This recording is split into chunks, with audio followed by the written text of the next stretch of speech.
جتنی ان کی ازواج ہیں آپ صلی اللہ علیہ وسلم کی وہ بیوہ یا مطلقہ ہے، ایک کو چھوڑ کر، حضرت عائشہ کو چھوڑ کر. لیکن وہ جابر کو کہہ رہے ہیں کہ تم نے بیوہ سے کیوں شادی کر لی؟ تو وہ یہ کہتے ہیں کہ میں نے اس لیے کر لی. اچھا، یہ سوال کیوں کیا آپ صلی اللہ علیہ وسلم نے؟ بھائی اگر 4 کی اجازت ہے تو وہ یہ کہتے ہیں چلو بھائی اگلی تم کسی اس سے کر لینا کہ جو بیوہ نہ ہو، مطلقہ نہ ہو. اس لیے کہ جابر کا جو فائنینشیل اسٹیٹس ہے وہ رسول اکرم صلی اللہ علیہ وسلم کے علم میں تھا کہ یہ تو ایک کر لی بڑی بات ہے، 10 بہنیں ہیں، ان کی شادیاں کرنی ہے، باپ کا قرضہ ادا کرنا ہے، تو یہ 3 4 شادی کر لیں، یہ ان کے لیے پاسبل نہیں ہے. فی الحال ایک ہی کر لی بہت بڑی بات ہے، تو پھر ایک کریں تو پھر اس سے کریں کہ جس سے آدمی زندگی بھر خوشگوار ماحول میں رہ سکے. تو یہ مشورہ آپ صلی اللہ علیہ وسلم نے سوال ان سے پوچھا، یہ نہیں کہا کہ طلاق دے دو. تو جابر سر نے وہ کہا، شاید ابو داؤد کی 20-50 حدیث ہے. تو اب یہ کہ جابر بن عبداللہ رضی اللہ عنہ کو یہ مشورہ دیا، تو رسول اکرم صلی اللہ علیہ وسلم کے اس سوال کے جواب میں جابر نے یہ کہا کہ یا رسول اللہ میں نے اس لیے کی ہے چونکہ ایک بڑی عورت گھر میں آ جائے گی تو میری بہنوں کی تربیت میں آسانی ہوگی. آپ صلی اللہ علیہ وسلم نے کہا بہت اچھا، نو ٹینشن، نو پرابلم.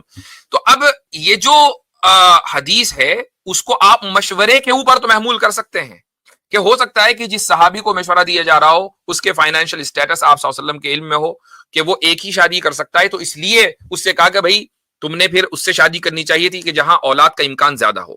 ٹھیک ہے جی.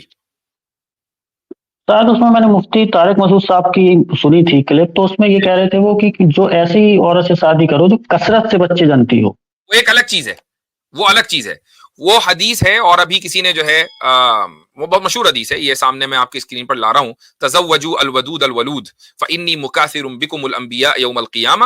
یہ کیا کہنا چاہیے کون سی کتاب میں، یہ مسند احمد میں بھی ہے اور اسی طریقے سے طبرانی وغیرہ سب جگہ بہت مشہور حدیث ہے. یہ رسول اکرم صلی اللہ علیہ وسلم کا ارشاد ہے کہ محبت کرنے والی اور جس کے یہاں زیادہ بچے ہوتے ہوں اس سے نکاح کرو. اب زیادہ بچے ہوتے ہوں یہ پتہ کیسے چلے گا؟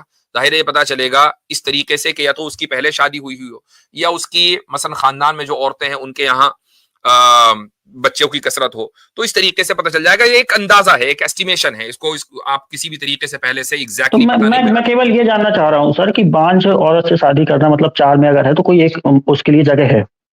بالکل بالکل ہے، اس میں بس میرا یہی بیسکلی سوال تھا. ہاں یہ حدیث مشورتاً ہے، یہ حکم شرعی نہیں ہے کہ اگر ایک آدمی نے بانجھ عورت سے نکاح کر لیا گناہ ملے گا یا اس کو طلاق دے دینی چاہیے، ایسا نہیں ہے. جی جانتے ہوئے بھی جی ہاں جی. قرآن کی 2 آیتیں اس پہ عاصم صاحب سے میری بات ہوئی تھی لیکن مجھے لگا نہیں کہ وہ ٹھیک جواب مجھے ملا، تو اگر آپ اس پہ 2 منٹ بتا دیں بس مجھے کہ سورہ انفال. نہیں آپ سے نہیں ہوئی تھی، اچھا عاصم بھائی سے ہوئی تھی.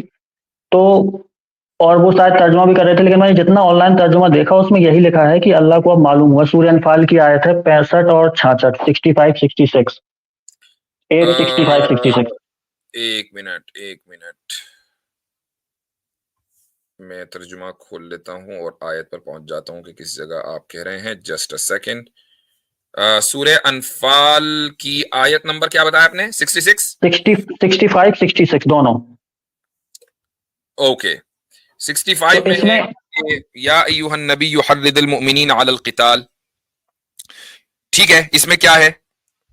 اس میں جو ریشیو لکھا ہے سر وہ 1:10 کا ریشیو ہے، اور نیچے جب آتا ہے تو یہ ورڈ ہے مین چیز کہ اللہ کو آپ معلوم ہوا اس لیے ہم تمہارا وزن کم کر دیا. تو اس سے مجھے یہ لگ رہا ہے کہ اللہ کو فیوچر پتہ نہیں تھا، اس لیے جب پتہ چلا تو پھر چینج ہوا، ایسا اس میں مجھے لگا.